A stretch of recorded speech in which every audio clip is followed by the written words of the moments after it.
नमस्कार, आप देख रहे हैं द बिहार टॉप। मैं हूं आदेशपुरी। कल शाम बीपीएससी के द्वारा 70वीं सिविल सेवा, जो कि बिहार के इतिहास का सबसे ज़्यादा सीटों वाला सिविल सेवा था, 2035 सीटों के लिए, उसका रिजल्ट घोषित किया गया। 5401 कैंडिडेट सफल हुए हैं जिन्हें इंटरव्यू देना है। अभी तक का सबसे बड़ा संख्या है। 1.5-2 महीने इंटरव्यू चलेगा। और कल शाम को ही हमने एक वीडियो किया था और उसमें बताया था आपको कि कैसे बहुत सारे ऐसे टीचर हैं जिनके बारे में बहुत लोग तो नहीं जानता, लेकिन उनका परफॉर्मेंस और पढ़ाने का तरीका ऐसा है जो दावा करते हैं पहले से ही कि हमारे कैंडिडेट अंततः सफल ही होंगे। और बताएं आपको हम कि केएस आईएएस के नाम से कोचिंग चलता है। आप लगातार द बिहार टॉप पर सर का इंटरव्यू देखते हैं। सर का पढ़ाने का तरीका एकदम से अलग है, काफ़ी विस्तार में, और जो ऑथेंटिक किताब होते हैं, जो एक प्रक्रिया बनाया गया है पढ़ने का सिविल सेवा के लिए, उसे फॉलो करते हैं। और आपको बता दें कि इनके ऑफलाइन क्लास में इन्होंने 5 कैंडिडेट को पढ़ाया। एग्ज़ाम हुआ, एग्ज़ाम के बाद हमने इंटरव्यू भी लिया उन छात्रों का, और उसी समय से दावा कर रहे हैं कि इनका सिलेक्शन मेंस में तो होगा ही, फाइनल भी होगा। तो सर से ही बात करेंगे। सर, क्या कहेंगे आप? उस समय भी बोले थे कि सब लोगों का सिलेक्शन होगा, कैसे इतना यकीन था सर? सर, उसका कारण है। पहला कारण ये था कि वो बच्चे हमारे फाउंडेशन बैच से निकल के ही पीटी क्वालिफाई किए थे। पहला कारण ये था। दूसरा कारण ये था कि जो 70वीं का जो पीटी का जो रिजल्ट निकला था, या एग्ज़ाम के बाद ही हमारा मेंस का बैच स्टार्ट हो गया था। और कुल मिला के 13 बच्चे पीटी में सफल हुए थे और 8 बच्चे गर्दनी बाग में खो गए। गर्दनी बाग आंदोलन में खो गए। फिर उसके बाद हमको उनके बारे में कुछ अता पता नहीं चला, ना वो हमको कांटेक्ट किए, ना कुछ हमको जानकारी मिला। ये 5 बच्चे जो मेरे ओरिजिनल स्टूडेंट थे, मेरे पास रहे, मेरे साथ रहे। उनके एक एक सेंटेंस को, एक एक नॉलेज को हम ज़ीरो से ग्रूम किए। और जिस तरह से वो आंसर लिखते थे, मेरे पास तो और भी स्टूडेंट का आंसर आता था, और जब इन 5 बच्चों का हम आंसर देखते थे तो हम अच्छी तरह से जानते थे कि वो मार्केट से, कंपटीशन से वो अलग है। और इसीलिए सर, जब एग्ज़ाम ख़त्म हुआ था तो नेक्स्ट डे हम लोग गेट टुगेदर किए थे। आप आए थे सर, आप इंटरेक्शन भी किए थे, और उसी समय हम बताए थे कि 4-5 बच्चे आपके हो जाएंगे, चाहे वो पूजा हो, चाहे वो स्पर्श हो, चाहे वो राहुल हो, चाहे वो अजय हो, चाहे वो सौरभ हो। ये सब बच्चे आपके सामने थे, आप वो सबसे मिले भी थे। और देखिए वो 5 बच्चों का जो है तो सर क्या सर मार्केट से अलग क्या सर? मार्केट से अलग इसलिए है कि हम अपने अनुभव पे बता रहे हैं सर। मेरे एक स्टूडेंट है जो पीटी हमारे यहाँ से क्वालिफाई की थी, ठीक है सर, लेकिन हमारा जो पढ़ने का तरीका है वो थोड़ा सा और बच्चों के लिए टफ है, सस्टेनेबल नहीं है। हम लोग काफ़ी व्याख्या में पढ़ते हैं और हम लोग आंसर राइटिंग भी करते हैं, तो बहुत ज़्यादा उसको एनालिटिकल और क्रिटिसाइज भी करते हैं। हम बहुत ज़्यादा स्ट्रिक्ट टिप्पणी भी देते हैं। तो ये बच्चों के ऊपर एक दबाव हो जाता है, प्रेशर हो जाता है। और कुछ बच्चे जिनके बारे में हमको जानकारी है, वो बाज़ार से गाइड बुक लेके आते हैं, एक 10-10 तरीके का गाइड बुक लेके आते हैं, उससे वो भी पढ़ते हैं, उसको पढ़ते हैं और उसका आंसर लिखते हैं।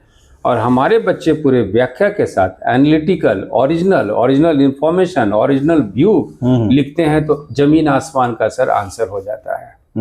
तो हम जानते थे कि ये जो बच्चे जो लिख रहे हैं, 90% स्टूडेंट एग्ज़ाम में वही लिखेंगे, क्योंकि बाज़ार में वो सब किताब सबसे ज़्यादा बिकता है। और हमारे बच्चे अलग से लिख रहे हैं। यदि हम लोग ग्रामीण विकास की बात करते हैं, और क्वेश्चन भी आया ग्रामीण विकास पे, और ग्रामीण विकास की बात करें और कुरुक्षेत्र को नहीं रेफर करें, तो सिविल सर्विसेज का तो आंसर होता नहीं है सर। यदि हम लोग भारत सरकार के स्कीम के बारे में बात करें और योजना मैगजीन को नहीं रेफर करें, तो सिविल सर्विसेज का होता नहीं है। यदि हम लोग संस्कृति, कल्चर की बात करें और हिंदू का मैगजीन हम लोग रेफर ना करें, तो सिविल सर्विसेज का तो परीक्षा होता नहीं है सर। ये सब बच्चे हमारे, ये सब original text book, original reference books, और आज जो रिसर्च हो रहा है उस पे वो लोग डिस्कस किए हैं। हमारे बच्चों को याद है सर, साइंस एंड टेक्नोलॉजी में हम लोग जीन एडिटिंग टूल के बारे में बात किए थे, क्रिस्पर कैस9, कि आज जो कैंसर थेरेपी का जो क्लिनिकल ट्रायल चल रहा है वो हम लोग साइंस एंड टेक्नोलॉजी में डिस्कस किए थे। क्योंकि यदि क्वेश्चन आए कि एप्लीकेशन ऑफ बायोटेक्नोलॉजी का इस्तेमाल क्या है, तो हम लोग वो रिसेंट एग्जाम्पल दें, ये सब बातें किए थे। ये आपको गाइड में कभी नहीं मिलेगा, कतई नहीं मिलेगा सर। मीन्स सर 71वीं में भी सर होंगे छात्र? सर 20 बच्चे हैं, 20 स्टूडेंट्स हैं हमारे मेंस में। Offline online? ऑफलाइन में सर, ये हमारे ही बच्चे हैं।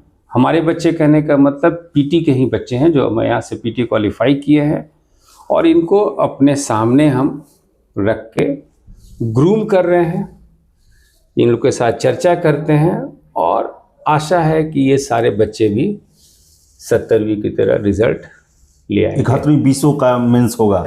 ये बहुत ज़्यादा संभावना है, जिस तरह से पढ़ाई हो रहा है। फिर तो हमारे पास तो अनुभव भी है ना, पुराने सक्सेस का कहानी का अनुभव है, पुराने यदि कहाँ पे कुछ बच्चे यदि अच्छा नहीं कर पाए वो अनुभव है, तो सारा अनुभव मिला के ये बच्चों का तो और अच्छा से अच्छा करने का कोशिश करेंगे, इससे अच्छा भी रिजल्ट होने की कोशिश करेंगे।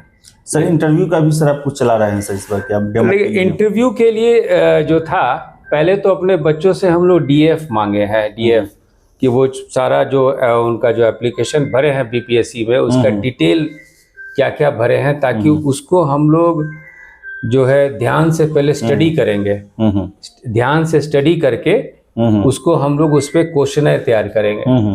तो जब तक उनका डिटेल एप्लीकेशन फॉर्मेट हमारे पास पूरा स्टडी हो जाएगा, फिर हम लोग इंटरव्यू का पैनल बनाएंगे, और बेस्ट से बेस्ट जो है एक्चुअल बीपीएससी जो है सिलेक्शन बोर्ड में रहे हैं उनके द्वारा।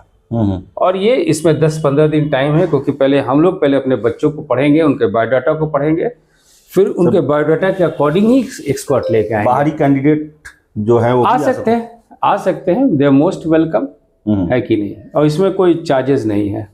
अच्छा, बिना चार्ज के कर रहे हैं सर। बिना चार्ज के कर रहे हैं सर। तो जो 71वीं मेंस दे रहे हैं और जो अभी कैंडिडेट है, और सर बहुत बड़ा संख्या है इसमें रहा, 15,000 से अधिक कैंडिडेट का सिलेक्शन नहीं भी हुआ है सर। क्या वजह लगता है कि बहुत सारे छात्र जो है आरोप लगा रहे हैं कि कुछ ना कुछ गड़बड़ हुआ है, सारा क्वेश्चन हम लिख के आए हैं फिर भी नहीं हुआ, पुराना इतिहास बीपीएससी खंगाला जा रहा है? सर कोई गड़बड़ नहीं हुआ है। हम सिर्फ देखिए, जो मेरे पास प्रत्यक्ष प्रमाण है, डायरेक्ट एविडेंस है, उसके बारे में बता रहे हैं। हमारे पास जो स्टूडेंट जो क्वालिफाई किए हैं, उनसे आप यदि अतिरिक्त 100 रुपये मांग लीजिएगा, वो नहीं दे पाएंगे। तो इतने हम्बल फाइनेंशियल बैकग्राउंड से आने वाले क्या कोई सेटिंग करेंगे, क्या इस तरह का काम करेंगे? या फिर सर क्वेश्चन जांचने की प्रक्रिया पर भी प्रश्न उठाया जा रहा है कि कोई इसका ये नहीं है, किसी को कभी ज़्यादा नंबर, किसी को कभी कम नंबर, कभी इंग्लिश मीडियम को अच्छा नंबर, कभी हिंदी मीडियम को अच्छा नंबर। इंग्लिश हिंदी मीडियम का यदि डिबेट है तो वो कुछ और बात है, लेकिन यदि क्वेश्चन जांचने का तरीका है तो क्वेश्चन है, उसका आंसर लिखिए। मेरे पास भी बहुत सारे बच्चे सर, हमारे स्टूडेंट के अलावा भी बहुत सारे बच्चों का मेरे पास आया है आंसर शीट, है ना, और आंसर शीट में लिखा हुआ है कि एक क्वेश्चन है कि analyse the role of Bihar in quit India movement, Bharat छोड़ो आंदोलन में बिहार का योगदान पे बात कीजिए, और सीधे उसमें नेता का नाम लिख दिया, कौन कौन बिहार के लीडर्स हैं। क्वेश्चन तो है कि क्विट इंडिया मूवमेंट, भारत छोड़ो आंदोलन है क्या, तो आप एग्जामिनर को बताएंगे ना कि भारत छोड़ो आंदोलन है क्या, उसका नेतृत्व कौन किया, पैन इंडिया लेवल पे कौन नेतृत्व किया, और इंडिया में क्यों, सॉरी बिहार के लेवल पे कौन नेतृत्व किया, तब तो आप बिहार के योगदान को आप निकालेंगे। आप उसको वेन डायग्राम और चार्ट बना दीजिएगा कि ये नेता थे, ये नेता, तो क्वेश्चन कुछ और है, आंसर कुछ और है।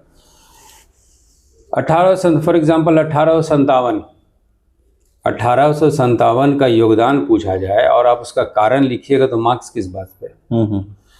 सवाल ये उठता है कि भारत को परिभाषित कीजिए, define India, sovereign socialist secular democratic Republic. आप बोल दीजिएगा इंडिया लोकतांत्रिक देश है, तो इंडिया सिर्फ लोकतांत्रिक देश तो है नहीं। इंडिया सोवरेन है, संप्रभुत्व है, सोशलिस्ट है, समाजवाद है, पंथ निरपेक्ष है, सब मिला के ना यहाँ का रिपब्लिक गणतंत्र प्रणाली क्वालिफाई होता है सर। तो ये तो क्वेश्चन कुछ और पूछा जाए, आंसर कुछ और पूछा जाए, अपने आप पे तो आप सब चीज़ लिख ही सकते हैं कि हाँ बहुत कुछ है। पेपर भरना, पेज भरना, वर्ड्स ज़्यादा से ज़्यादा इस्तेमाल करना, ये अच्छे राइटिंग का तो निशानी नहीं है।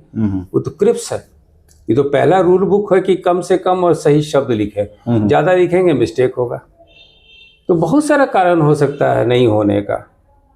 तो और सर 71वीं के छात्र को क्या कहेंगे सर? अभी 3-4 महीना है उनके एग्ज़ाम में, जो बिहार से बाहर हैं या फिर पटना से बाहर हैं, उनको क्या कहेंगे? किन चीज़ों पर ज़्यादा ध्यान दें सर? देखिए, मुख्य परीक्षा मुख्य होता है, नाम ही है मुख्य। यदि आप मेंस में बहुत अच्छा नंबर लेके आते हैं तो इंटरव्यू में चलिए कुछ इज वॉज हो भी जाता है तो कुछ ज़्यादा फर्क नहीं पड़ेगा। तो मेन है मुख्य परीक्षा मेंस। और मेंस का मतलब होता है answer writing, answer writing, answer writing. लेकिन ये आप ये आंसर राइटिंग कैसे करेंगे जब तक कि आपके पास इंफॉर्मेशन और नॉलेज ना हो? तो कृपया करके फर्स्ट हैंड नॉलेज लीजिए। पहला जो है जैसा ना फर्स्ट इंफॉर्मेशन रिपोर्ट जो है FIR होता है, आप ढंग से प्राथमिक स्रोत से आप नॉलेज को ग्रहण कीजिए, न कि आप गाइड में जो लिखा हुआ है। आपको यदि आर्थिक स्थिति जानना है बिहार की तो आप आर्थिक सर्वेक्षण से डाटा लीजिए, न कि कोई गाइड में जो लिखा हुआ है उससे लिखिए।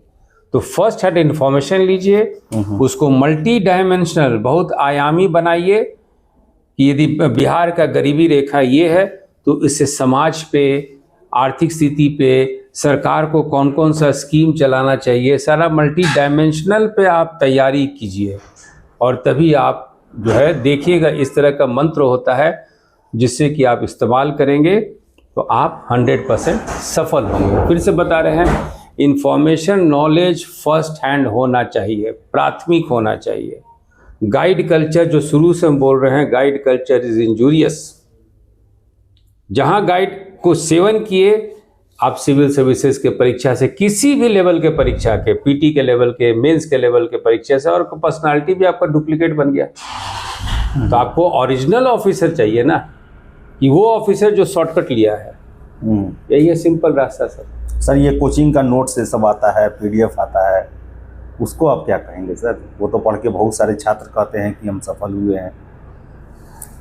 सर मेरा मानना है कि जो सिविल सर्विसेज के बच्चे हैं ऑन एन एवरेज दिन में 10 से 12 घंटा पढ़ते हैं।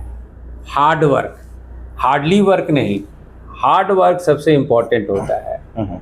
और सिविल सर्विसेज का कोई भी बच्चा यदि तैयारी करता है द ट्रू सेंस, वो सबसे पहला काम करता है कि वो एक सिलेबस लेता है और बुक लिस्ट लेता है। और बुक लिस्ट में कभी भी कहीं भी कोई भी गाइड का जिक्र नहीं होता है सर। यदि कोई गाइड का बोल रहे हैं कि गाइड पढ़ने से हो रहा है तो दिग्भ्रमित कर रहे हैं।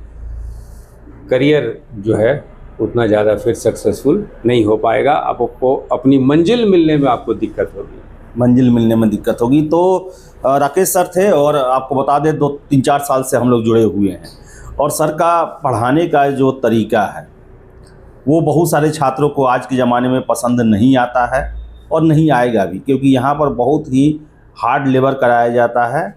और पूरे सिलेबस, वो भी बता दें आपको कि जो भी ऑथेंटिक बुक है, रेफरेंस बुक है, जनरल है, मैगज़ीन है, इन सब के आधार पर कराया जाता है, जिसमें काफ़ी समय और काफ़ी मेहनत लगता है। यही वजह है कि इनके पास छात्रों की संख्या कम रहती है, लेकिन जो भी रहते हैं वो हीरा रहते हैं। अब देखिए कि 5 कैंडिडेट एग्ज़ाम देने से पहले भी सर चर्चा करते थे, एग्ज़ाम देने के बाद भी चर्चा किए, उनका तो हम इंटरव्यू भी लिए थे, और रिज़ल्ट 5 का 5 हुआ। उसी तरह 71वीं में 20 कैंडिडेट को पढ़ा रहे हैं, ऑफलाइन सारे कैंडिडेट हैं, और इनका कहना है कि जिस तरह चल रहा है चलते रहा तो 20 लोग जो हैं इंटरव्यू तो देंगे ही 71वीं का। अब रिज़ल्ट कितना होगा ये तो भगवान के हाथ में है, लेकिन बताएं आपको हम कि सर का रास्ता जो है वो बड़ा कठिन है, इनके पास बड़ा मेहनत करना पड़ता है। तो ऐसे ऐसे भी शिक्षक पटना में मौजूद हैं, और एक तरह से कहा जाए तो लोग जानते ही नहीं हैं, और सर को पता है कि कैसे सिविल सर्विसेज क्रैक किया जाता है, उसके लिए कोई शॉर्टकट नहीं चलता है। तो चलिए सर का इंटरव्यू सेशन भी होगा इस बार। जो लोग सेलेक्ट हुए हैं मेंस, संपर्क करना चाहें तो नंबर दिया गया है डिस्क्रिप्शन बॉक्स में, आप संपर्क कर सकते हैं सर से। और आगे की पढ़ाई के लिए भी संपर्क कर सकते हैं। हालांकि सर का बैच जो है वो तो सर क्या सर मेंस का भी है? मेंस का हम लोग का 50% सिलेबस निकल चुका है।